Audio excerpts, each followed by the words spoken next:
ഉച്ചക്ക് ഉണ്ണാൻ നേരം ഡാഡ് വന്നിട്ട് ചോദ്യം ചോദിച്ചു, ഒരു മകനോട് ചോദിക്കാൻ പറ്റുന്ന കാര്യം. കാര്യം എളുപ്പമുണ്ടോന്ന്. So sad, അൺസഹിക്കബിൾ. എന്റെ കണ്ണൊക്കെ ഇങ്ങനെ നിറഞ്ഞു പോയി കേട്ടോ. പക്ഷെ ചോറിനെ ഫുള്ള് ഉണ്ട് കേട്ടോ. അപ്പൊ തന്നെ ഞാൻ ഡിസിഷൻ എടുത്തു. ഞാൻ എന്റെ ബാഗൊക്കെ പാക്ക് ചെയ്ത് നാട് വിടാൻ തീരുമാനിച്ചു.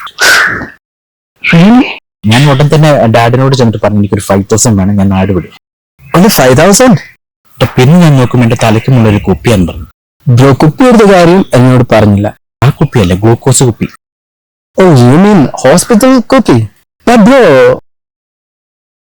അത് മമ്മി പറഞ്ഞൊരു അറിവാണ്. ഞാൻ ഡാഡിനോട് ഒരു 5,000 വെച്ചിട്ട് ഡാഡ് കസാരക്ക് അടിച്ചത്. ഞാനൊരു ഡിസിഷൻ എടുത്തു ബ്രോ. ഇന്ന് ഉച്ചയ്ക്ക് ഞാൻ വീട്ടിൽ പോകുന്നില്ല. അതാ നല്ലത്. ഡിസിഷൻ യാർ.